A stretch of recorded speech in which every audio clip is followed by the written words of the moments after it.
So the plan for today is we're going to have 3 presentations. Hakeem's going to start off, Didi, and then Bruce. All the presentations are going to be, I think, around 10 minutes, and then we're going to open things up to questions. And so hopefully we'll have a nice, lively question and answer session. So I'll hand it over to Hakeem. Hey all, I think this is all working. I don't need to. I think we're good. Okay.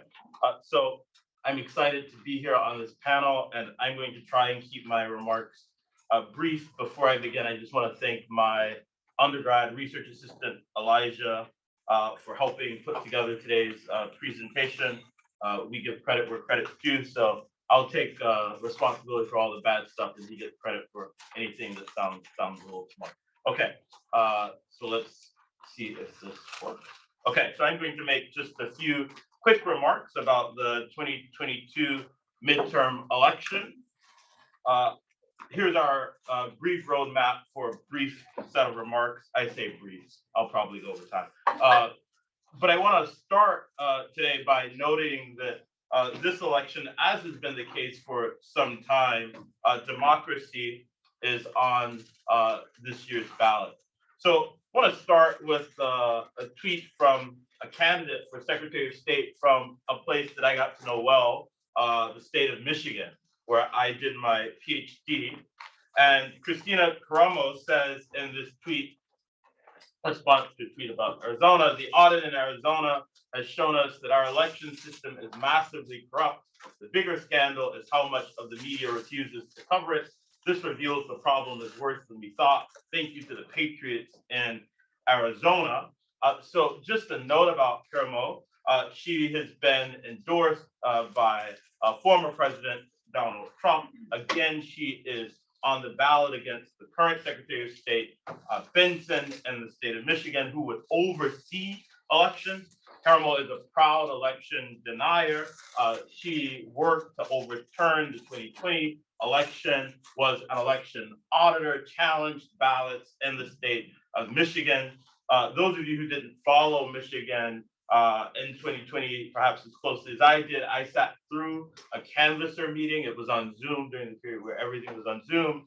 And it was a bipartisan canvassing commission. And the Republicans on that commission threatened to not certify the election results in various places in Michigan.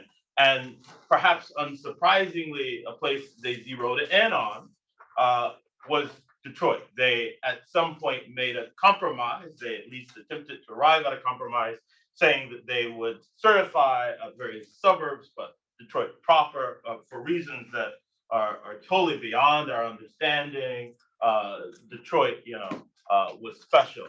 That's the joke, of course. We know why Detroit was special. And Christina Caramo was a part of these efforts as well, and is currently a candidate who's running closer than most pro-democracy folks would like with current Secretary of State Benson.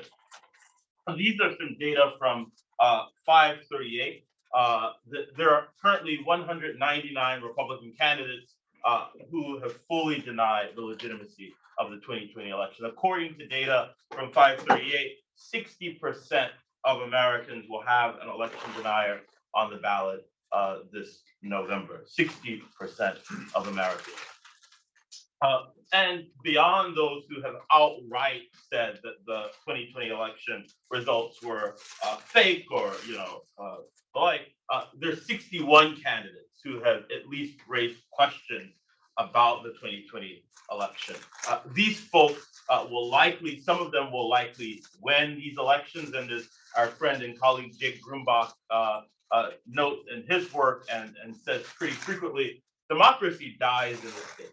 Right? And so it's not just these federal elections that matter, these state elections, secretaries of state elections matter a great deal too, and there are a number of folks who are running for office who threaten American democracy in the states. So the Brookings Institution asked this question by canvassing the websites of these folks whom I just mentioned, and they asked, what do these election deniers want to do, right? What is it that they want to do?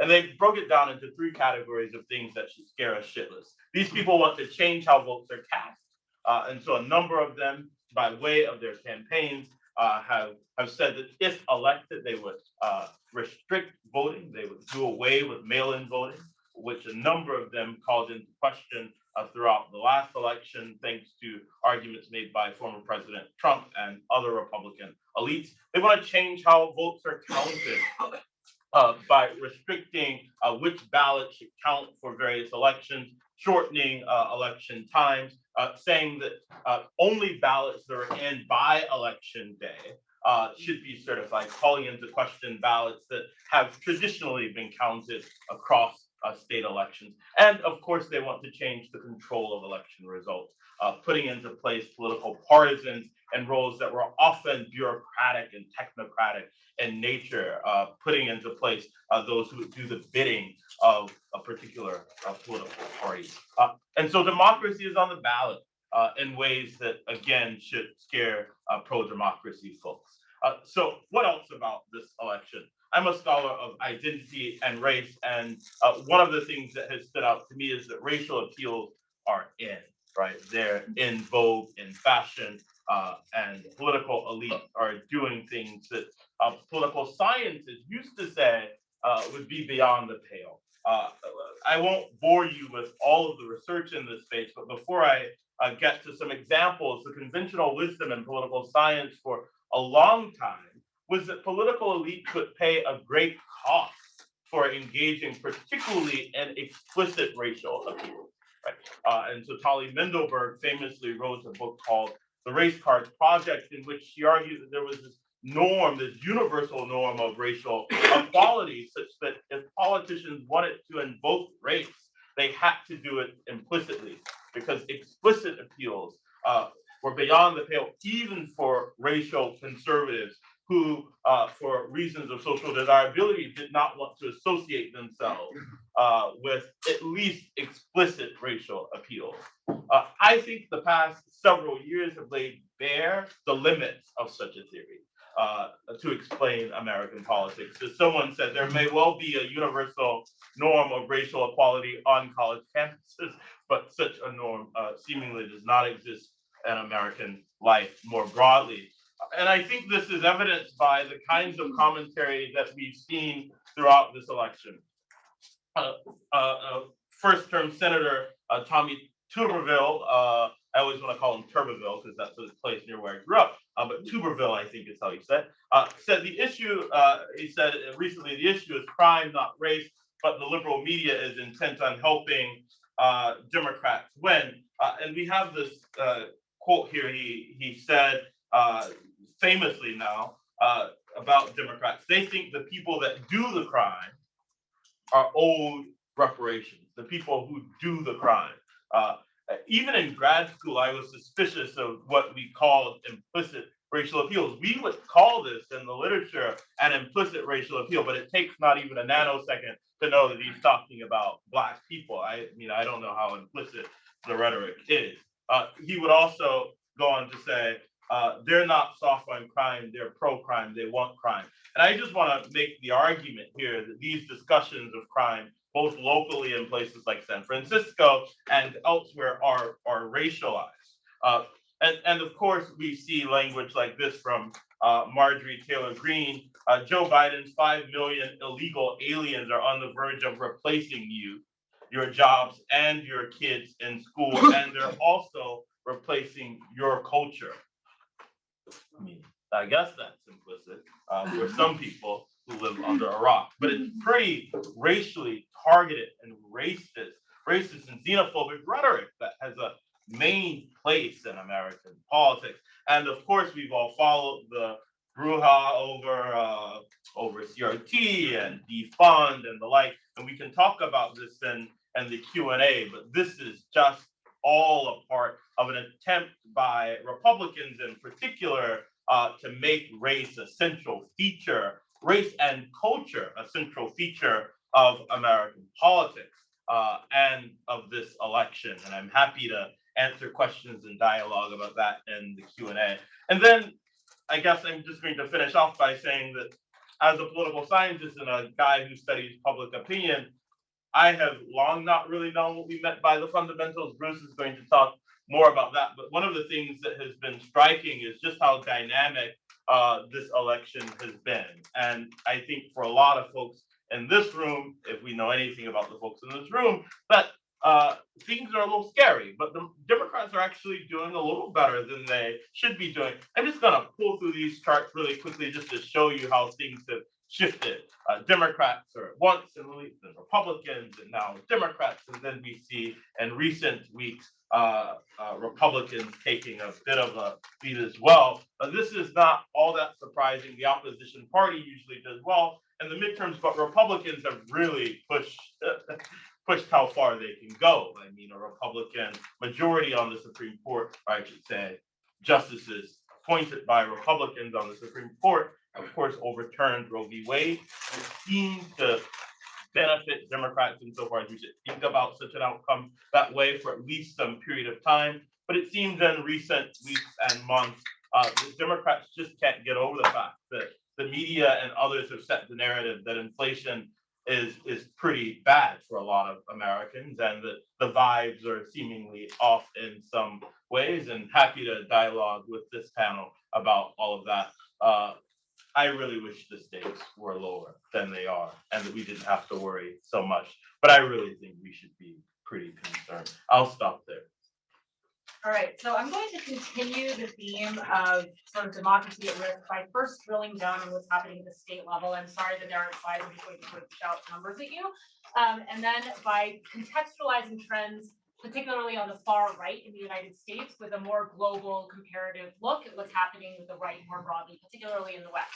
So first, Hakeem had mentioned that there are these categories of election deniers, and the way that we're thinking about them is not just people who blatantly deny the result of the 2020 election, but also, according to some lawyers, for example, trying to categorize us in a group called States United, they also define election deniers as people who just spread misinformation about 2020, particularly on social media, people who have called for more partisan or independent audits of the election count, people who have litigated an election result, and also people who have attended a Stop the Steal rally or two. It's like, who among us hasn't just flirted with that? So this is a somewhat expansive category, but ranging from the hard, Trump, this election was stolen, let's install him into power, to people who have just doubted whether or not we have free and fair elections in the United States. Now, there aren't 50 elections happening at the state level, but of the elections that are happening, 20 out of the 36 gubernatorial races for governor include an election denier. 11 out of 30 attorney general's elections across the United States include an election denier. And 13 out of 27, which is about half, of the Secretary of State races include an election denier. The United States is already anomalous for having really highly decentralized election administration. There's like 8,000 to 10,000 election jurisdictions across the United States. What that means is that the Secretary of State, which is a partisan and elected role, unlike other countries that use an independent election management body, has basically all the control, like Hakeem said, over setting election procedures and rules. The good news is that there has been a lot of donor money going to support like Democratic candidates in some of those races. But at the same time, overall, states, donations to the states usually go more towards the established Republican party in those states. And what I mean by that is there are these organizations like the Republican Attorney General's Association, the Republican Governors Association, that are just able to spend money and to fundraise better than their Democratic counterparts typically. So even though right now in this election, a lot of money is being poured into those races to try to tamp down on the threat of election denialism, overall, once elected into office, the Republicans in those states tend to get more campaign financing.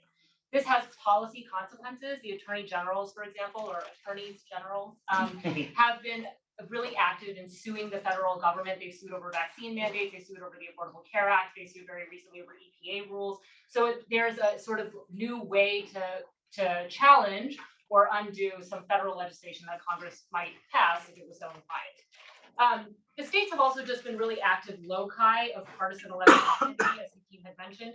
Since 2020, we've seen the effect of the MAGA faction of the Republican Party in the state legislatures. 14 states have enacted new legislation that do some of the things that Hakeem mentioned, for example, further politicize the administration of the elections or call for audits or criminalize certain elements of election quote unquote interference.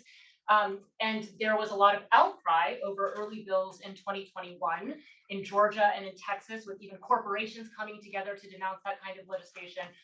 And other states have moved in a different direction to codify, Democratic states, for example, to codify some of the expanded access to the ballot brought on during COVID. Basically, the point is that the states have become really divergent in their Republican and Democratic majorities. They go in very different directions when it comes to voting rights issues and also policy issues. Now, just quickly a note on a case that's in front of the Supreme Court, Moore versus Harper, which is about independent state legislature theory. The Constitution says that the federal government can determine the time, manner, and place of elections, but this there's like a North Carolina constitutional provision for the state that bans partisan gerrymandering.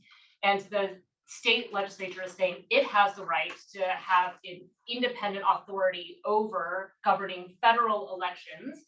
So if they partisan gerrymander for House districts, for example, they are not beholden to the state proscription on partisan gerrymandering. If the Supreme Court says that yes, the states are in fact allowed to basically create whatever kind of election procedures they want over federal elections, that also potentially erodes the federal government's ability to oversee what the states do. So that's just something to sort of be aware of. And there's also some state activity that we can go into in the Q&A over some referenda, some abortion laws, either codifying a right to life or codifying the right to reproductive health. There are some referenda about marijuana, about ranked choice voting or early voting, and some about enslavement and servitude in the southern states that retained a clause of their state constitutions saying that you can allow servitude or enslavement for criminal penalties. They are seeking to repeal that language. So those are just some things happening in the states. Now, if we zoom out a little bit and think about the far right in the US, the Republican Party has become increasingly defined by a MAGA faction, and I guess what we would think of as a, not even centrist, but an establishment or traditional Republican Party. I think Liz Cheney perhaps best epitomizes this divergent trend. And this is not dissimilar from a trend of a rising far right across the world, but particularly in the West. So there are two elements of this trend. First is a delegitimation of the election process. Viktor Orban, for example, the Prime Minister of Hungary, claims that he runs an illiberal democracy where there are elections and you do govern by the will of the people, but the democratic process is not inherently fair. It's not something that we should necessarily cater to. We should try to change it. So he's implemented, for example, supermajority laws that give his party the ability to win extra seats, even if they only win a plurality of votes. He has attacked neutral institutions like the media, the opposition, and also independent institutions and neutral institutions in his country. And that is something that we see increasingly happening in the United States, a degradation of the democratic process. In other recent elections this year in Italy, the new prime minister is the head of the Brothers of Italy party, which is the successor party to the fascist regime of the interwar period. The Swedish Democrats are a far-right party that is rooted in neo-Nazism. There's currently the second most vote-getting party in Sweden. Marine Le Pen once again made it to the final round of the French election. And in general, we have election denialism happening by the leader of Brazil, for example, by leader of India, people who are just saying that they can't trust the outcome of elections. There's also, I think, a relationship to white nationalism and some of the trends that Hakeem identified, a rise of people who proudly proclaim their white nationalism and use it to advocate, this kind of great replacement theory, advocate for better, improved demographics in their own countries, try to clamp down on the border, that kind of thing.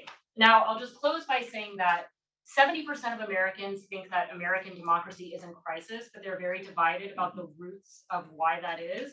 So there are some people who think that it's because of these kinds of trends, rising far right, for example, and new levels of distrust about governance and about democracy. But other people think it is because of higher levels of immigration, or they have perhaps potentially economic grievances, status anxieties that Bruce is about to speak about.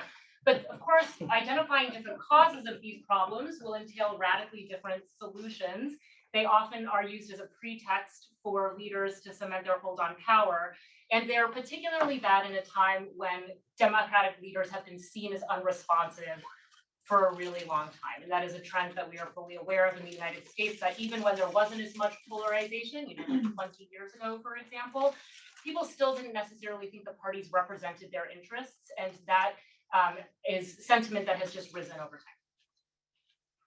time. So I had to laugh. It's my junior colleagues are in telling me what I'm going to say. Well, we're trying to I don't mind. We don't want to Just deferring. Yeah. I know you too. We've done this roadshow before. And, they have heard me before. So I think just in 5 minutes, I'm just going to cover 3 quick questions. One is this really yet another critical election? And I'm going to say, yeah. For a strange reason. I suspect that the results and the changes will be smaller than we thought about a year ago. But I think the effects of it are momentous in terms of governance. Secondly, I'm going to ask about why didn't Biden get more credit for the things that he did? And I'll talk about inflation a little bit more, which is what I was asked to do. And then also, I want to come back to this issue of legitimacy because I want to build on Didi's point. I think it is a deeper one than just the Republicans, although Republicans obviously in all the ways been described are deeper into this hole, but there is a hole on the Democratic side that has to do with minoritarianism, i.e. the residual effect of 18th century institutions in making it necessary for the Democrats to get more than 50-50 in order to get a majority of the seats in the Senate and in the House because of redistricting, et cetera. So there are a lot of legitimacy things that are floating around. So first of all, just let me go back to, is it another critical election? Yes. We, and the mention of fundamentals came up. Political scientists do these models for both the presidential election and midterm elections. I would say the midterm elections have occasionally been miraculously right, but most of the time it's really hard to do because so much hinges on the turnout problem that as we've at least 4 or 5 other sessions, we've talked about how hard it is to, in the current era, get polls accurate and predict what the turnout will be. But the fundamentals, if you didn't have the Dobbs decision, it's pretty clear most political scientists were coming in thinking that it would be 40 to 45 seats swing in the House and that the Senate would be competitive because of the bad quality of the candidates. And I don't think anybody's disputing that. And so I went in and I looked at, I just took Real Clear Politics. And if you look at what they have to the House, it looks pretty bleak, but of course, no one knows whether the turnout could shift things. But if you look at it, they're showing about 175 seats that are leaning or likely to be Democrat, 35 toss-up seats, and then 225 that are likely Republican. And some of that is about the redistricting. Some of it is about, a president that's essentially at 42%, going through this phenomena that we saw with Biden and we saw with Trump, which is you get 1 2-year period of trifecta government, i.e. you control all 3 branches, you ram through your agenda because you expect that there's a good chance you're going to lose it. And so what's happened is the politics have affected the mode of governance, and the mode of governance then feeds back on the politics, and you get a vicious cycle. Because if you believe that you're going to lose, you're not going to spend time trying to negotiate with Republicans because it never works, right? And so you're going to go ahead and you're going to go with your agenda. That's why they had huge agendas to start with. Then they negotiated and whittled it down to get Manchin on board, and they were able to actually get 3 very big bills: the COVID relief plan, right? The infrastructure bill, and this climate bill, which is largely sugar for climate. It's not any kind of regulatory measures, but they got the credits, the tax credits.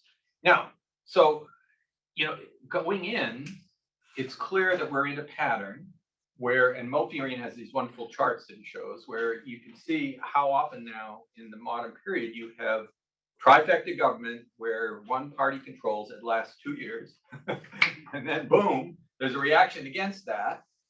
Now, if you think about, well, okay, if I know that's going to happen, then I got to rush through whatever I can. And I think you will see, if the Democrats lose control of the House, which is likely, that they will ram through a few more things in December before they have to give up control. So I think that's small changes can make a big difference in terms of your time horizon for how you play things up. If they miraculously get control of the Senate and control the House, and then they might not ram through things. They'll go back to negotiate. So, second thing is then, why didn't Biden get more credit for what he did? And the New York Times did a wonderful job of taking the bills and showing what they were originally proposed at and how they negotiated down. And that's what we often say is the way the system ought to work, that it's bargaining and negotiation and you get it through. But those of us, and there's at least a few of us that lived through the period of inflation back in the 70s when other people were not born or around, knew how toxic inflation is.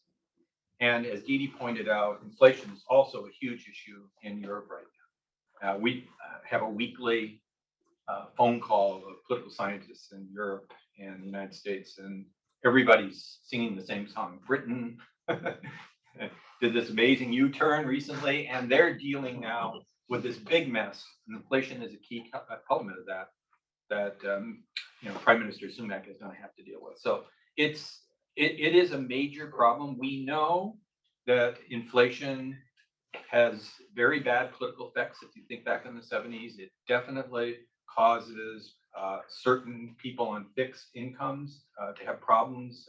The salaries then try to catch up for the people that are working, and that then creates a reinforcing cycle.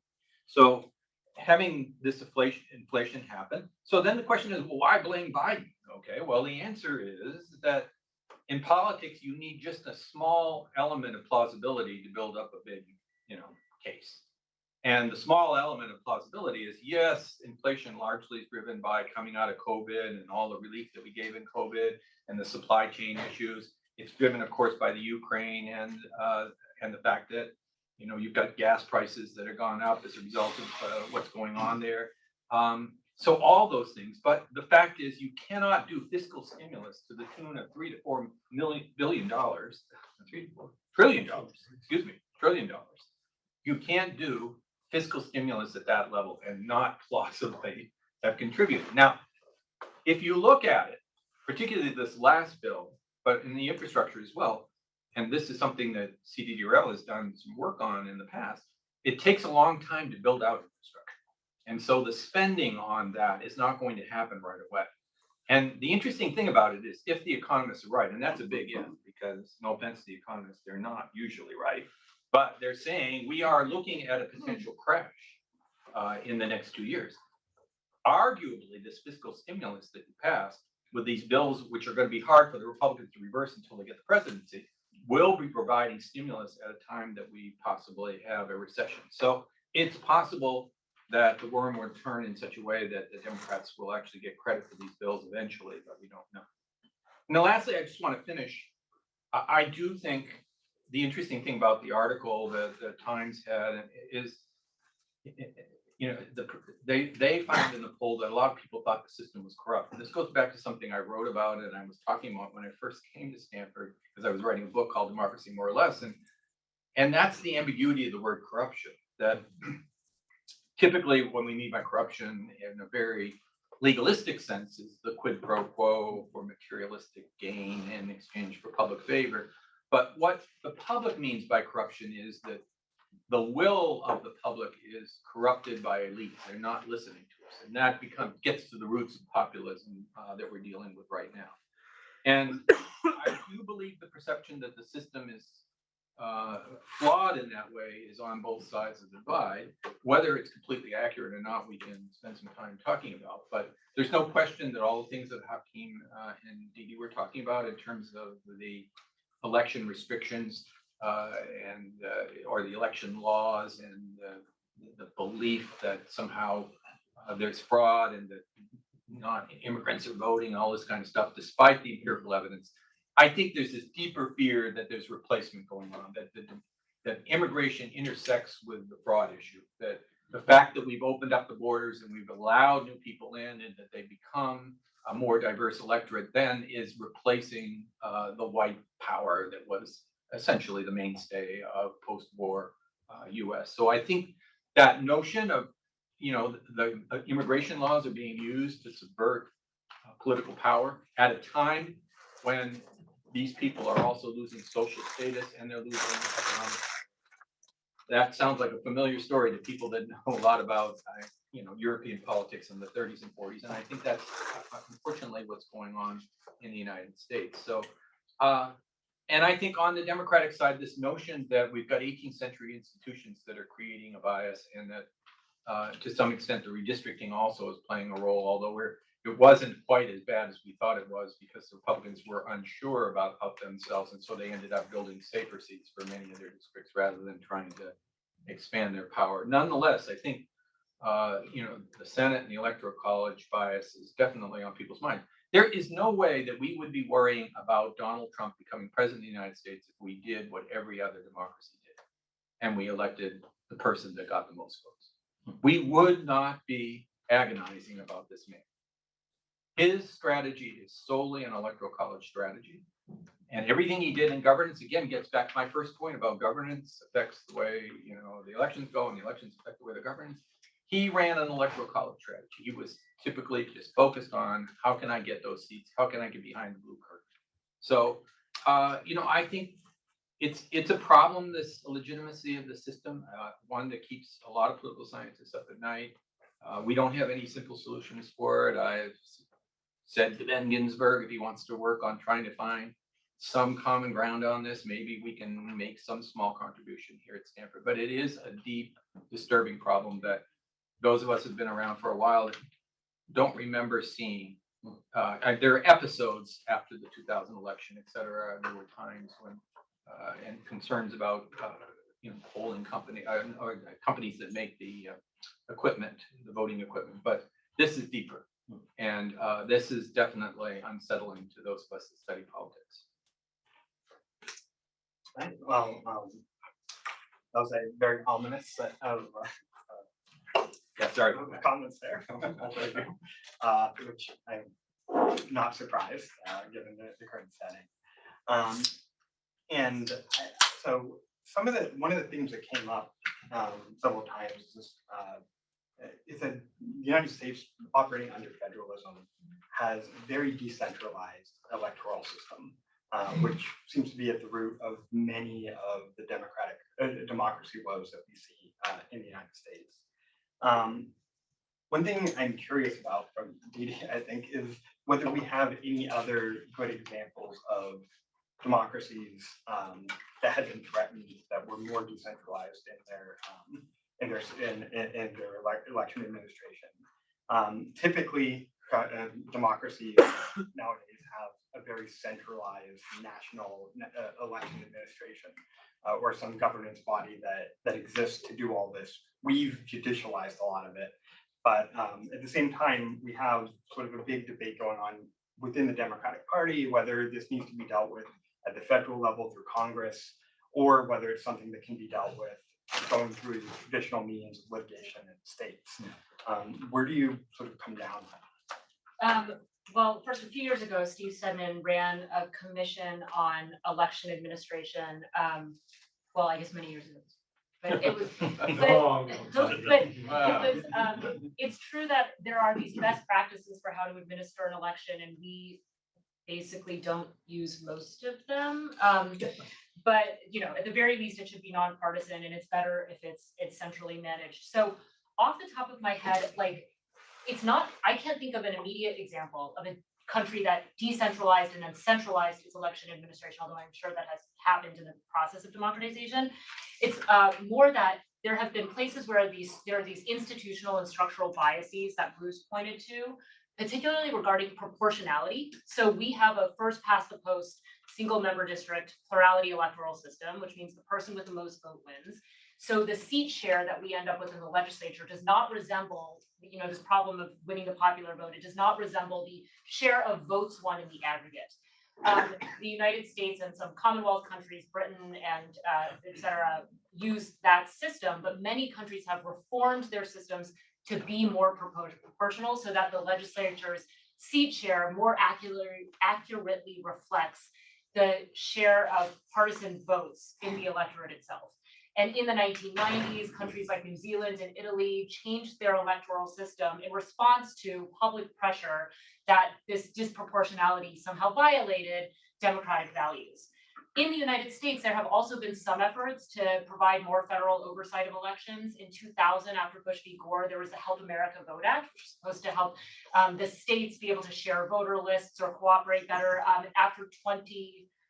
When was the Long Lines Commission, Bruce? That 2012? was 2012. That was under Obama. Okay, that's right. So after some reports in 2012 of really long lines at the polls, like 8-hour waits in Georgia, my home state, for example, there was a commission by Republican and Democratic lawyers, and the research director was Nate Persily, who's here at CDDRL, and the law school, who tried to also write some provisions for more federal, at least central central cooperation between the states and coordination. But the problem today is that the Supreme Court seems to see very little role for the federal government in overseeing elections. As you know, they struck down in Shelby County versus Holder, Section 5 of the Voting Rights Act, which gave the federal government pre-clearance over some state districts that have historically been racist. President Biden tried to implement some political reforms in the Freedom to Vote Act.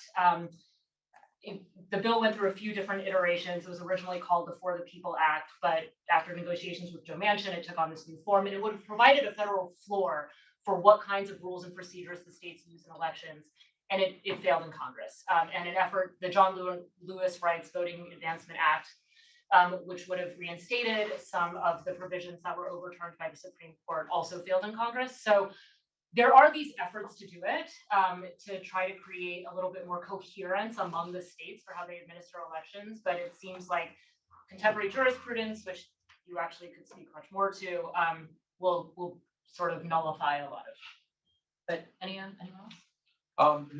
No, I mean, I think you covered a lot of it. I mean, obviously we had an incomplete revolution, so to speak, after Baker v. Carr, because in Reynolds v. Sims, we decided that, that the Senate was exempt from the changes we made to state legislatures. And so that left in place the inequity there, the Electoral College. But as Didi said, I mean, you could, at least with the House, if the Congress wanted to, they could pass legislation that would say something similar to what we had as a standard in racial matters before it was wiped out, which is this notion of trying to get to some rough proportionality, not real proportionality, but rough. But, as the court points out, there is no right proportionality put into the that doesn't stop states from having criteria that could articulate what fairness is. But, for a variety of reasons, we can't even get the Electoral Count Act changed right now. And that seems to me step one. Let's at least put up with the bias, because sometimes the Electoral College has benefited Democrats, but not in recent elections. But the point is, let's make sure that some of the features of the Electoral Count Act that were manipulated, ranging from, most importantly, of course, the ceremonial role that the vice president plays, let's make sure that that stuff is cleaned up. And I would hope that whatever the outcome of this election, the Democrats can get enough Republican votes to pass that through. Otherwise, we're looking at really another blow to the legitimacy of our system. Yeah. Okay, so I guess for my second question, before I turn it over to the You guys may not want to end with me, because I noticed that I have kind of the most down view here. So. I don't know. You thought we were peppy? Well, I was going to turn my second question to, I guess, the one source of optimism that I draw from is that the youth in America, so younger Americans, they look very different politically, demographically than older Americans. There's a huge generational divide. And also through polling data, we know that younger Americans are much more pro-democracy, much less likely to hold racial animosity on average. Much less to much less likely to be have racial resentment or animosity. And we also see sort of a surge in youth turnout. So the recent elections have seemed to have turned a great deal on turnout in the United States. Democrats have done some things, including Biden's student partial forgiveness of student loans. But it still remains the case that the party is led by people in their 70s and 80s. Not that there's anything wrong. But it is sort of a conflict within the party, right, where we have a bit of a disconnect between a party with a lot of diversity, but far less of it at the leadership. But one of the things that I'm curious about is, like, there are really promising signals that, you know, the younger generations are not going to stand for living in a non-democratic society. So I think there's something to be said about that. We don't really have any good examples of long-established democracies failing, let alone staying failed for a long time. That would just really be new ground for us. I just can't think of any examples. Hungary, for instance, pretty new democracy. Yeah. And so that's pretty. That would be speculative, but I guess my main question is, well, like, we're watching the youth turnout numbers already, but do you think the Democrats have done enough to increase youth turnout enough this election? And could that be, or have the Republicans done enough through Dodds and such that there may be a lot more uncertainty in this election than we would expect? Yeah, I mean, I think that is the question that every pollster, you know, refuses to answer because we don't know. When we get as tight a race as this, as you know, we've got a lot of problems with modern polling, not the least of which is people that refuse to answer, assumptions that have to be made about turnout because we've never been able to figure out a way to predict it. Adam, get on that. But, you know, we can't predict well enough, and certainly not within the margin. If you look at some of these races, if you look right now in the Senate, you've got 4 Democratic seats that have to be held, and they're all within the margin of about 0 to about 3%. And on average, you got Arizona, New Hampshire, Georgia, and Nevada, all of which they have to hold on to. Okay, and then you've got Pennsylvania, and they got to. That one is less than 1% lately, I see. So how can I don't even think polling was designed to make that kind of prediction, because we always say there are error bars down, right? So I just think we don't know. The problem in trying to win through turnout is that when you mobilize your side, it mobilizes the other side. They know what's going on. And so both sides have something. Dobbs on the Democratic side, and inflation, socialism, crime, and racism, or nationalism, white nationalism, if we want to call it the polite term, that's what's mobilizing on the other side. And so you've got mobilizing forces on both sides. So it's hard to make a prediction who's going to win that. I don't think it's the inadequacy of their Democratic effort to get money out of us. I mean, I get besieged by tons of emails every day. Yeah, and and it's they're not subtle. I mean, they're talking about, I really need you. This is the 11th time we tried to get you.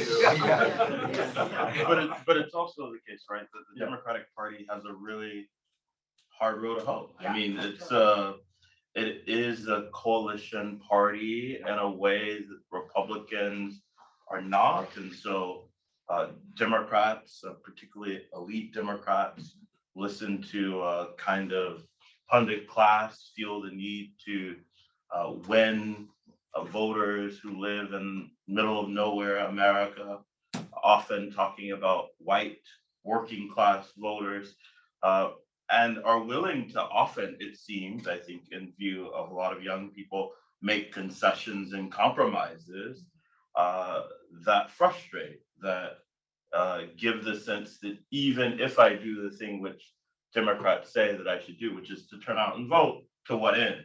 And so there is, I think, there are, I should say, some hopeful trends that Adam certainly knows well in thinking about the sort of demographic shifts and the like, and the way that young people are being mobilized.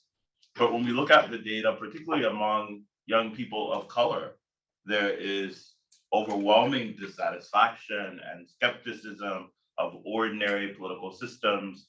So Blackie's project out of the University of Chicago, led by Kathy Cohen and her team, find that there is this distrust in democracy, particularly again among young people of color, and the stability and health of democracy. because it's not just read via the sort of broad institutions that we've spent a lot of time talking about today, electoral systems in particular, but young people of color who experience the daily harm of policing and the like, with very little efforts being made at the state, local, or federal level to address these issues. I think this is the problem for the Democratic Party looking forward, is how do you walk and chew gum at the same time, where one part of the effort has to be to excite young people, not merely by doing the sort of stylistic TikTok things that make us all cringe, but by implementing really robust policies that change the live conditions of these folk. And young people aren't stupid, right? They know the difference between like a shitty TikTok video and real policy. And I think that's a place where the Democratic Party has a lot of work to do. And just to contextualize this comparatively, there's a scholar at Barnard, Sherry Berman, who will be a visiting scholar at CDDRL in the winter, who's written about the decline of the left in general, particularly the third wave politics of the 90s. The social democrats and Democrats have a very difficult coalition, and they made this pivot to highly educated professionals who are winners of the globalization knowledge economy. And in doing so, have really abandoned the traditional constituency of the working classes. And that's due to any number of structural shifts in the economy anyway. But what that means is that it left open a sort of gaping hole for representation of some of those constituencies, particularly as globalization led to more inequality and fewer economic opportunities in a lot of different types of places. She would say, I think, that the decline of the left has been responsible not only for challenges for parties of the left, but also has led to opportunities for the right. And also to just piggyback off of Hakeem's excellent point that the Democrats have a difficult road ahead, the parties also have not really done traditional party building in a long time. Like they do a lot of mobilization at election time, but not necessarily a lot of wooing and maintaining voters between elections, aside from these annoying emails that you get. So I do think that's a question for these youth who are they're being raised in a time of incredible sort of crisis and challenges, which is really different from previous generations. And if a party does not actively speak to them, tell them what it is the party is going to do for them and prove that it's going to do that, it's really difficult to every 4 years or so just assume that they're going to keep turning out in the same way, or that their loyalty to the party is going to be enough to not have them just identify as independents, not think the entire system is rigged, etc. And unfortunately, it might not be enough to say that the other parties were bad. Right. We should probably take some questions. In the back. Yeah, every couple months I'll read in sort of like 538 type blogs, some hand wringing about the movement of men of color in particular away from the Democratic Party. I never know what to make of that. I'm just not expert enough. So I guess my question is, was that trend ever real? And if so, is it accelerating going into these elections? Like, is it that the Republican Party is peeling away some of these like more traditionally Democratic constituencies in places where you wouldn't necessarily expect? Yeah, this is a hard question, I think. And I wish I had more time to actually do some real scholarship on this, because I think it is a question that fascinates beyond even 538. I think some of it's real. I think there is, and I looked at some of my own data recently in terms of work that I do on Black public opinion and Black people's thoughts about social policies and social welfare policies and punitive policies. And I've developed some measurement that gets at how Black people attribute blame for Black people's social position. And as a feature of this measure are a set of items that look at whether Black people believe that if Black people merely change their behavior and the like, their lot would improve, society would treat them better, that sort of thing. And one of the interesting correlations with this measure is gender, that even in pretty well specified models that account for things like religiosity and authoritarianism, or at least measures that get at authoritarianism, education, identity, all these things, that gender still pops out as this interesting predictor of how Black Americans feel about this kind of attribution, with Black men more than Black women believing in this sort of bootstrap individual level mentality. It still warrants greater work and more work to sort of suss out how robust the finding this is, but I think it accords with what we know, at least historically, about a kind of Black nationalism or a kind of ideological division among Black Americans, where this kind of movement politics has often been gendered, wherein Black men have this sort of, at least anecdotally and historically, a different sort of sense of what it means to adopt a kind of Protestant work ethic and the like that is a kind of politics espoused by right-wing candidates. And of course, you can think about a kind of politics of masculinity and the like that's increasingly the focus of those who study gender and politics. I think race and gender are intersecting in ways that warrant a great deal more work, but the kind of cursory look at the data suggests, at least to me, that there is a there, and it's about, I think, some complicated relationship that men of color, like their white male counterparts, have to a kind of work ethic politics that I hope a lot of other folks will attend to. But I think it's a fascinating trend that I don't think is a mere fluke, but I do think it's exaggerated in terms of how consequential it'll be in terms of broad political trends. Yeah, I think the more problematic group is the Latinos, although racially, not all of them, some of them classify themselves as white, so you gotta be careful about this. But anyway, the bottom line is that there are two things that are problematic, or maybe three, with respect to the Latinos that we're gonna watch very closely in this upcoming election, because it did seem to make a difference in certain places. One and a good race to keep an eye on is the Nevada one, where Nevada under Harry Reid was able to mobilize labor and blue collar workers and the casinos, et cetera, many of whom were Latino. And so the fact that she's just narrowly hanging on has something of a story about the Latino vote, possibly. One problem, of course, is that Latinos we've known for a long time are socially conservative. And so the abortion issue may not have played in the same way it did with white women. Okay, so there's number one. Number two is this whole concern about immigration, that Mexican Americans are concerned about refugees that are coming over from Central America. And so there is this tension.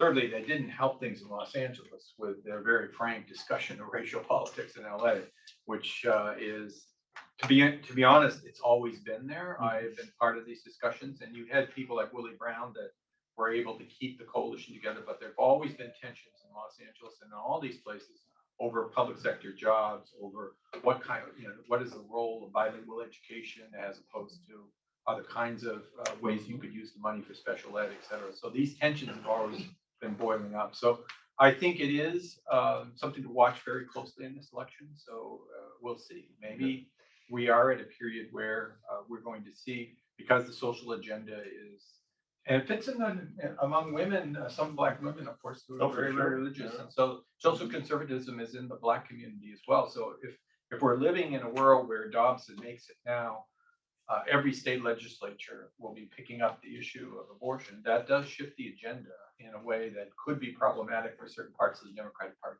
But Brandon, this is not an answer, but it's or not a satisfying one. Another thing we haven't really talked about is crime is a hugely salient issue in these elections. Crime is still historically low, but rates of homicide have gone up, especially during the pandemic. Racial violence has gone up as well. And just, mass shootings, regular gun violence is high anyway. But as a result, Republicans typically do better on law and order issues than Democrats. And there is some argument, this is just from my reading of the news, that men of color that those law and order appeals are designed for that constituency. Oh, lots of questions. Yeah. Hi, my name is Kelly, and this past summer, I actually worked at Brookings under Norm Eisen, who's the head of States United. We focused a lot on the January 6th committee, the Electoral Count Reform Act. So I was wondering, like, how does the committee subpoena of Trump, the current DOJ investigation into him, Justice Thomas's decision to allow Lindsey Graham to like temporarily not testify under the speech and debate clause, how does all of that impact the upcoming days in the election? I've already voted because I know a lot of Democrats are mail-in voters, but for Republicans who haven't voted yet and who normally vote in person, how do you think that impacts like the momentum there? Yeah, I don't think much at all. I think that Democrats for a while banked on, and it would be great if democracy of this sort and these issues were top of mind. But I don't think we have good evidence that these sorts of movements that are happening with the committee, which we are all in this room very attentive to, and MSNBC viewers are quite attentive to. I'm just not certain that that's moving the needle, probably to the disappointment of some Democrats. This stuff matters, of course. It matters because it gives us some signal about the nature of American democracy and this question of whether anyone is above the law, etc. But I'm not sure that it will be the stuff of midterm politics. As Democrats early on in the committee hearing process, I think, hoped these public hearings would be. I just don't know if it is done that. Perhaps that's not where we should hang our hat anyway. I think that there's been some polling that the hearings moved the needle on how independents think of Trump's culpability in January 6th. A super narrow question, but they don't necessarily increase the Democratic vote share in the midterms at all. I do think that, you know, just for history or just for getting things right, it's important to have these committee hearings. They've been incredibly beautiful statements of democracy all throughout, if you haven't watched them. But whether or not we'll actually get any kind of accountability of President Trump is really to be seen. And like, that is what the American people are owed. But I certainly don't think that the pursuit of justice against President Trump is going to sway the MAGA right. Hi, thank you all for doing this. I had a question on, like, say the Democrats keep their trifecta in the midterms. What does that do for the Democrats' morale, both like in the government and the electorate? Do you think there's kind of a sense that we got lucky, we're still on a 2-year time limit, they really push policies through? Or on the other end, do they really have like, they feel some validation, use the term robustness, there's less robustness in policy and rhetoric? If this makes sense, what are your thoughts? Well, they'll certainly be ecstatic. However, same way I feel about the poor guy that just became Prime Minister of Great Britain, because He's not poor at all, by the way. He's an alum. He's an alum. He's an alum. Yeah, be careful. And he's still a plutocrat. And they're proud of that across the street. Yeah, of course. Okay, where was I? Rishi Sunak, tall order. Yeah, no. Look, I mean, I think that you're going to inherit a lot of problems, and Biden is going to get beaten up on it no matter what. But as I said, again, it really depends upon whether this prediction about inflation, which so far, as far as I can tell, economists are struggling with this. They didn't expect it to be as bad, but of course, who knew that the war would break out, right? So I think all of us were caught by surprise, or not. Maybe not you on. Oh, sorry. But anyway, bottom line is, I do think that I do think that they're inheriting a lot of problems, and so getting through that. If we do go into a recession, as I said, then maybe you can claim that the fiscal stimulus we did was valuable because it'll be spent out over a bunch of years. But I still think it'll be very problematic for Biden if economic conditions get bad. So being in power, you'd really rather be out of power while everything collapsed. It'd probably be a good time to just give it back to Trump for 2 years, let him take all the blame, and no, just kidding. Yeah, I don't know if that's the bargain I would. Yes. But I mean, it's hard because there have been these more than marginal improvements to people's lives by way of some federal policy. And I mean, I don't study these questions in particular, but we have colleagues who argue that one way to make authoritarian government less popular is to make democracy, show that democracy can work, right? And I think there have been moments where we've seen democracy working by the passage of some of these important pieces of legislation. And Democrats, it's more the messaging. I mean, it's an overwhelming crisis that a lot of Americans have faced over the past several years that makes any sort of marginal improvements to their lives really hard to rise to the top. And so I think Democrats, of course, would be excited. Complacency is an emotion. Excitement is an emotion, often leads to some complacency. And that's one of the sort of downsides of enthusiasm. People just sort of keep doing what they're doing. And maybe that's not been working for Democrats, but I don't think we're going to be in that position. So it might be a moot point, unfortunately. Ultimately, though, I do think that maybe not the only way, unless the Republican Party decides to sort of get its act together as a party, like a gatekeeping organization, then the only way to really defeat the MAGA right is electorally. And that's really difficult to do because we have these sore loser laws that preclude someone who's beaten in a primary from running in a general election. And so therefore a more extreme candidate can win, especially in a Republican state seat, who may not be preferred by a majority of the people in that district. But that is sort of the route that we need to take. I mean, if I can chime in here, I think it would be an absolute earthquake in American politics. If the Democrats want to try if the Democrats retain their trifecta, it would mean that the Republican strategy had failed in the short term, and if it fails in the short term, it will certainly fail in the long term. One of the things that's very unusual about this moment in American politics is typically control for majority status in Congress has not been something that's been up for grabs most of the time. Right. To have this many elections in a row that are competitive is actually quite rare. But usually you can go 40, 50 years without seeing a switch in Congress. And so that would be a really big deal. It would also give Democrats a lot more leeway to push further on agenda. If they had 2 more Senate seats, the filibuster would essentially whittle away and disappear. We'd be in a very different political state. And then we would see a lot of fights between Democrats and the courts. And that's where a lot of the political action would move. And that's such a more powerful message than give me $2. And this is what folks like Elizabeth Warren has been trying to do by saying that if you elect these candidates, these particular candidates, this is what the agenda could look like. This is what Democrats could do. It's not the messaging strategy. And I don't think much of this is messaging.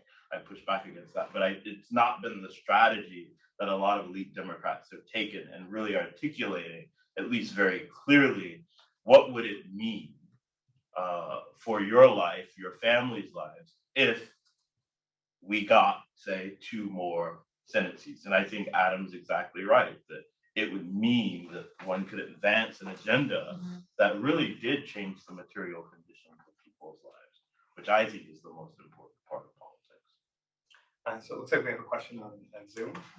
Yeah, I think this one ties in well to what you were just touching on, and I think probably something that everyone can speak to. Do you think that both Republicans and Democrats will accept the results of this election, or is it possible the results will lead to civil unrest? Oh gosh, there's something in between that I I think the answer is no, and then probably yes. I mean, I think it's very unlikely that all of the results of the election are accepted as like legitimate right off the bat. Like, I don't think you're going to get a sea of concession speeches next Tuesday. Next Tuesday. Sorry.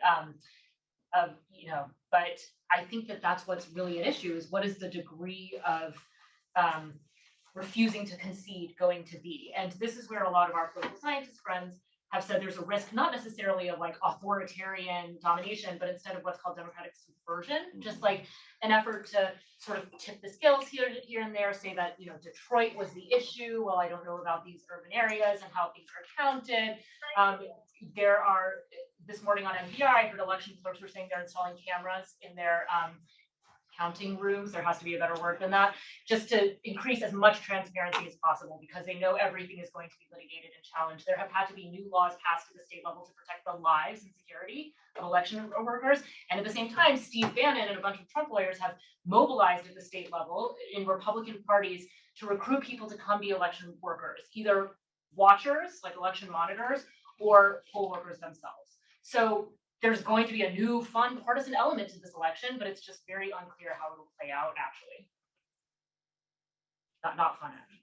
Yeah, scary stuff. Yeah. Yeah. Stuff you really wouldn't have thought about. Thank you for an informative, if really concerning discussion.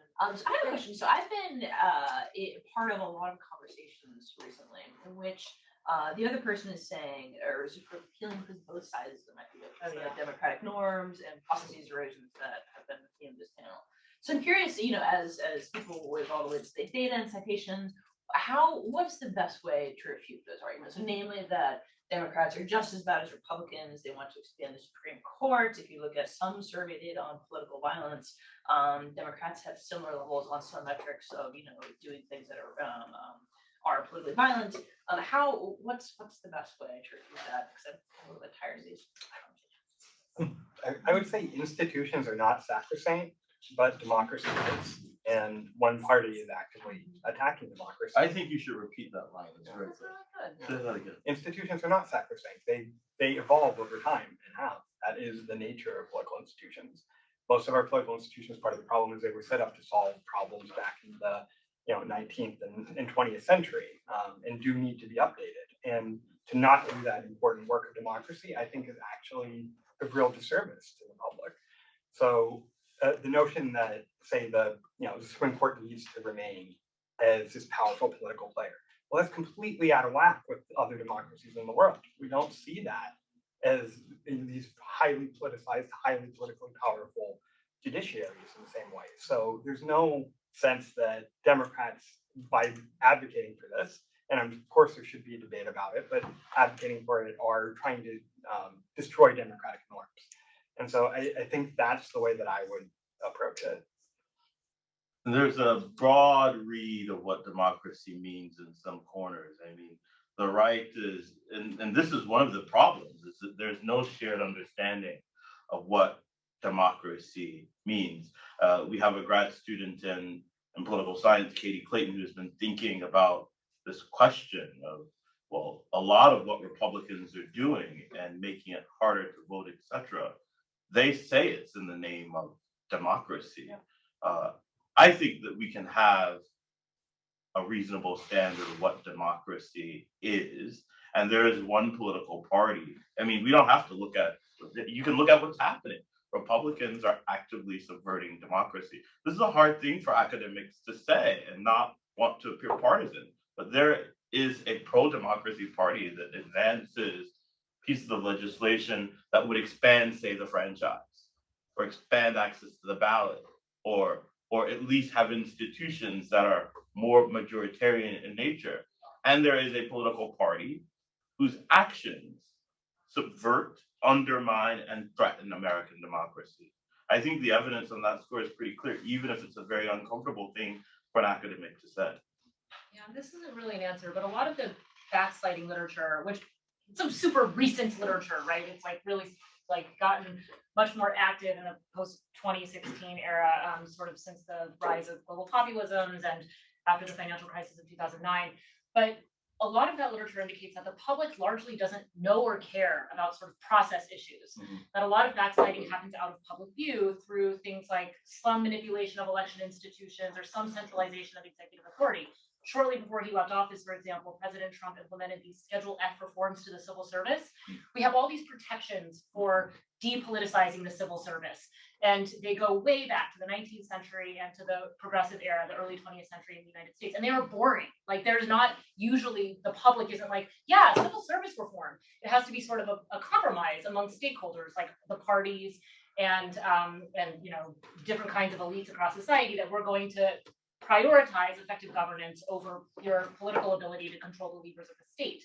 That is under threat, and no one is going to care. Like, it's really hard to make it salient. And when I talk to voting rights organizations or sort of advocates who want democratic reform, they're like, how do we even make Americans care about the electoral system or who oversees elections? It's just really difficult to make salient. So I think we have time for at least one more question. So I'll keep mine straightforward. It's a methods question. We've seen polling data now for the last several midterms and general elections just be completely off. What has changed to make us believe that the data is is accurate? Like, why might we think that these elections are close? Have So there the- been advances in methods for the? Well, I think this goes back to what Bruce was saying, that the polls, like, they have been as accurate as they, basically within the total vote shares they've actually gotten a little more accurate over time in terms of forecasts, but it's just there's so many like knife edge elections that polling just cannot do a very good job. And if you have a polling where there's a swing of 3 to 4 points in one or the other direction, in most settings that like error rate would be great or completely acceptable. But since it is this knife edge result, it's the whole ballgame, right? And so the answer is you shouldn't fully trust polling because the context in which the polling is being done is just too difficult for the methodology. But at the same time, polling is still a very potentially informative tool about overall trends.